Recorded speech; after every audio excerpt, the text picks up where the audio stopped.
Fresh off of calling the Chargers and Steelers on Sunday Night Football last night, locally here in Los Angeles, my colleague from the NFL Media Group and the co-host along with Bucky Brooks of the Move the Sticks Empire. He is none other than Daniel Jeremiah. How are you, DJ? I'm doing great, Rich. A little bit of a short night, but as always, the Chargers play entertaining games.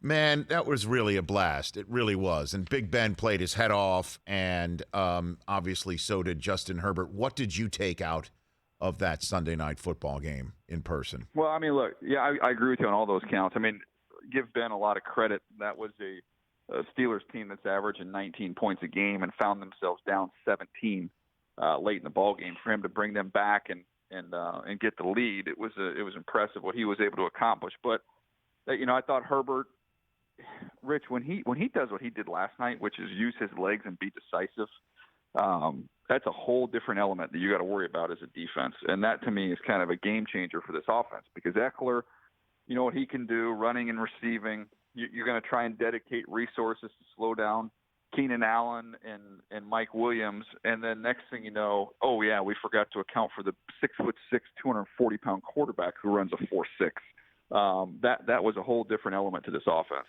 So why do we see that last night, and then in other games like against the Ravens this year, you just don't? Is he still just growing? Is he learning? Is it the offensive scheme? What is it that might give Chargers fans an idea that last night is the default as opposed to being a little up and down all year long?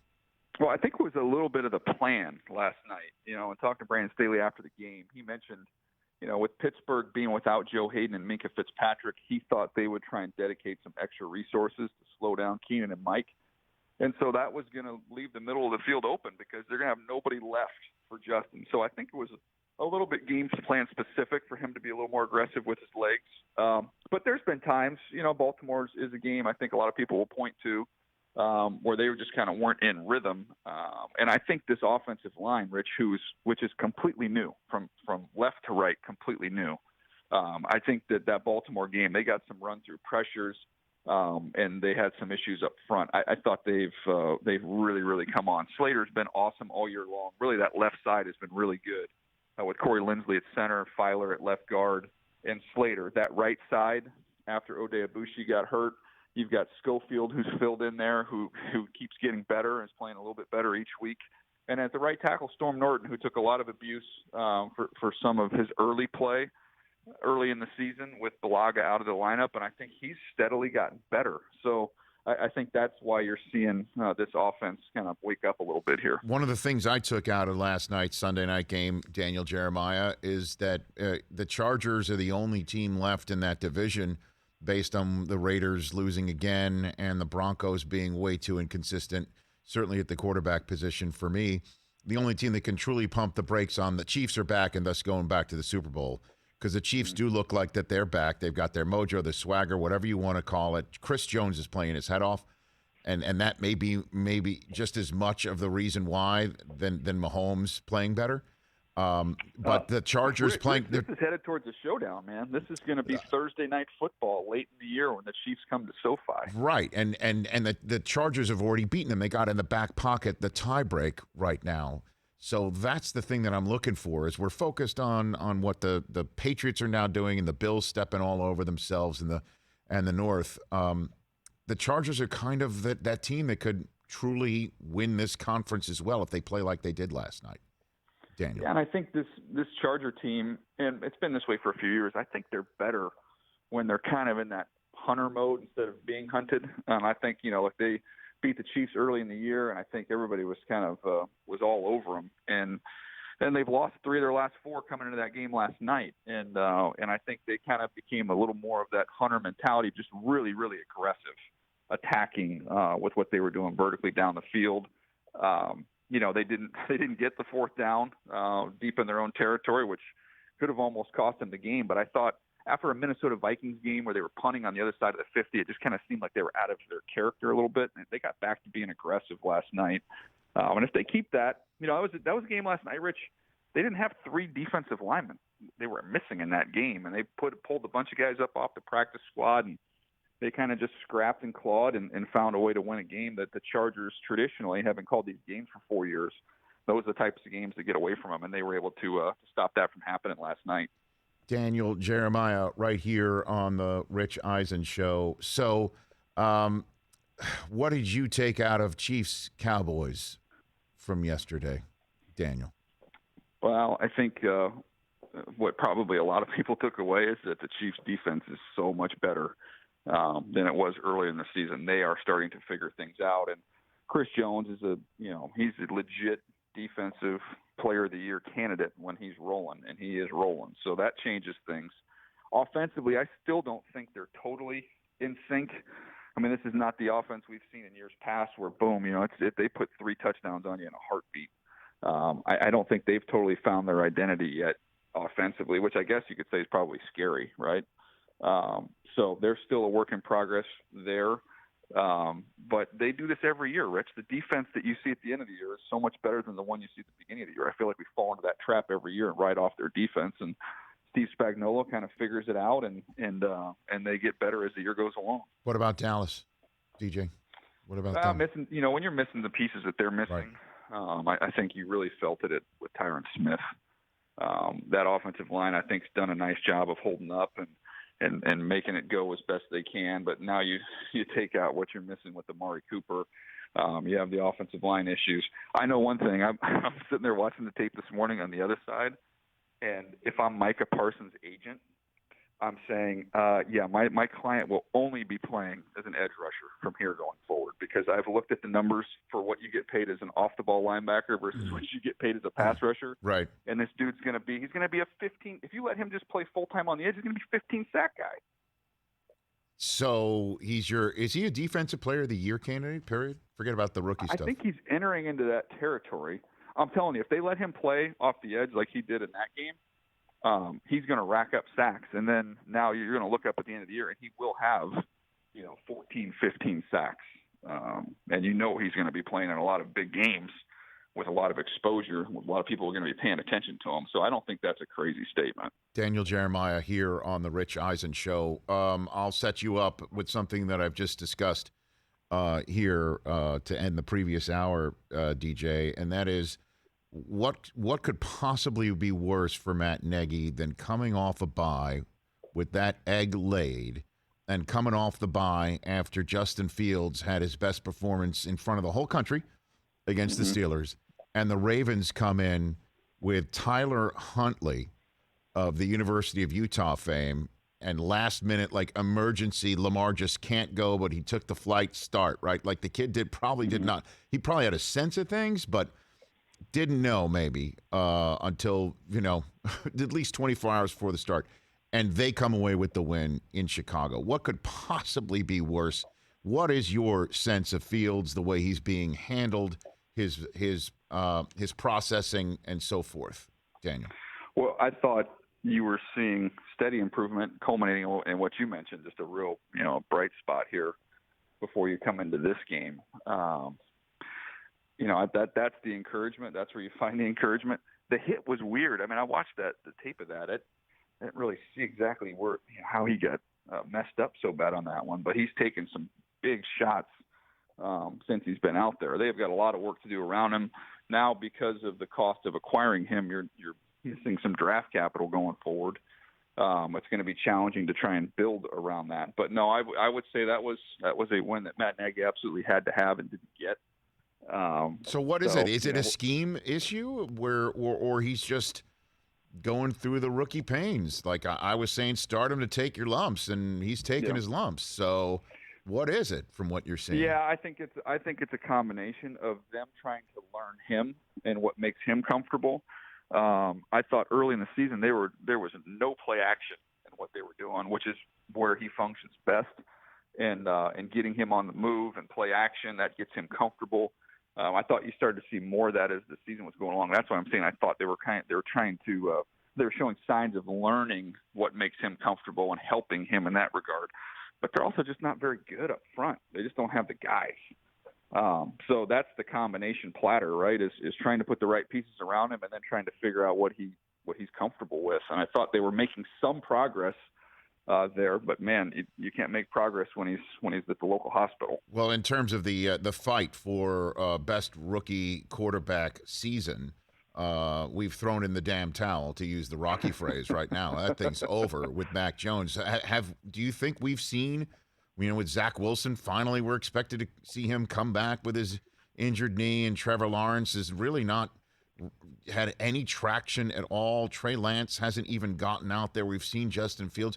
Do you think we're going to see any development, straight up, arrow pointing up out of any of these rookie quarterbacks outside of Mac Jones from this year? Well, I'm still hopeful for Zach that he's going to get a chance to get out there and play a big chunk of the rest of the season. There's a lot of games left for him to be able to grow. I know, kind of talking to them, they thought that there was strides being made there, and kind of the practice field through film and kind of what they were seeing, and then he goes out and gets hurt. But I still believe in that kid's ability. They need to get him out there and keep him healthy and do a better job of protecting him. Man, I don't know when. I haven't checked in to see when Becton's coming out, but it feels like he's been gone forever. He has been. Yeah, he has been. Well, there's a good reason for that then. Yeah, he has been. He's been out since the first week of the season. Yeah, DJ. The good news is, I guess, if you try and find some hope there in Jets land, where it's been pretty abysmal season, Rich, as you're well aware. Elijah Moore, Michael Carter, they Elijah Vera Tucker, they've got some good young pieces. They just need a lot more of them. Fortunately, unlike Chicago, if you're kind of forecasting, at least they've got the ammunition to get that done. Daniel Jeremiah here on the Rich Eisen Show. So, who's the best team in the NFL right now? We're entering Thanksgiving. I've got my mulligan of my Super Bowl pick on game day morning coming up on Thursday. 2 weeks ago, I swapped the Chiefs out for the Titans here. I'm thinking of staying put. With the Bucs taking on the Chiefs for the Super Bowl. Thinking about staying put. Daniel, what do you think of that idea? I think I feel okay about that. I mean, talk to me next week and I'll feel terrible about it. It's kind of crazy, right? This year, it truly ridiculous. Is like that, Daniel, right? But you're the guy who's all 22. You're the scout. You can look over the steering wheel. I'm just a knee-jerk guy, No, I'm looking at – I've been a huge Buffalo Bills proponent. I don't even recognize their team. If you're watching like right now, like who would scare me if you're going into the playoffs, it probably would be two teams in the AFC that I would be really scared about, and that would be the Colts with the way they're playing, as physical as they are, just beating people up with Jonathan Taylor. And I would say that, to me, if you look at all the AFC contenders, the Patriots defense is the best unit. So, are they the most complete team? They're the best offense? No and no. But the defense has been so dominant and has made all these quarterbacks look terrible. And it's just like a classic Belichick coaching job this year. I mean, they are putting guys in positions where they can make plays, and you're looking out there at names of players that play on other teams and are just average. And all of a sudden, Adrian Phillips, he's got a cape on playing for the Patriots, and Kyle Van Noy goes back there, and he's right back to what he was. It's pretty incredible what Belichick's been able to do. Yeah, I mean, you could say they were the winners of Week 11. You know what I mean? Because they're in first place now, the Patriots. They're in first place now. The Ravens did win, but the Titans lost. They could with another win, and the Ravens lose to the Browns on Sunday Night Football, which is possible. You put it all together, the Patriots could emerge from Thanksgiving weekend leading the conference, Daniel. They're right there. And, what's funny is, I was looking at Tua's numbers the other day, and I'm comparing them to Mac Jones, and I'm like, there's really not a whole lot of difference between what Tua's doing and what Mac is doing. But, man, the defense of the Patriots is just – they're shortening games. They're able to get short fields. They're just making it it's just unbelievable what they're doing on that side of the ball. And this is kind of a throwback. It's a throwback era, right? Control the clock. I think the Patriots run it more than anybody in the league, and they're playing great defense. And tale as old as time. And the winner in the NFC for Week 11, Daniel, to me, is Arizona, because they got 2 wins out of Colt McCoy, and not just any 2 wins against division opponents and on the road, I might add. And I know that Colt said, that's my job, it's my responsibility, which is a great quote. That's true, but he still did it. And without DeAndre Hopkins, too, and the Rams were off, and the Cowboys and Packers both lost.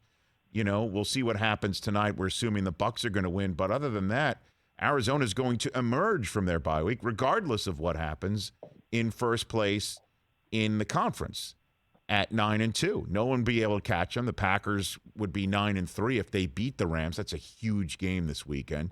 But what do you make of the NFC playoff picture before I let you go on your Thanksgiving week, Daniel? No, Rich, you bring up a great point on the Cardinals. We're getting ready for the Move the Stick show today, and we're kind of looking at all these different teams and all these different games, and it's hilarious. I'm sure you're doing the same thing.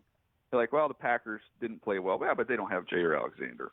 The Steelers, their defense was terrible. Yeah, but you don't have T.J. Watt. You don't have Micah Parsons. The Arizona Cardinals didn't have their quarterback.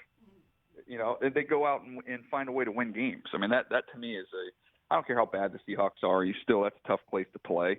And to go up there with your backup quarterback and win by double digits, which I think they've done now, 5 or 6 times in a row on the road, winning by double digits.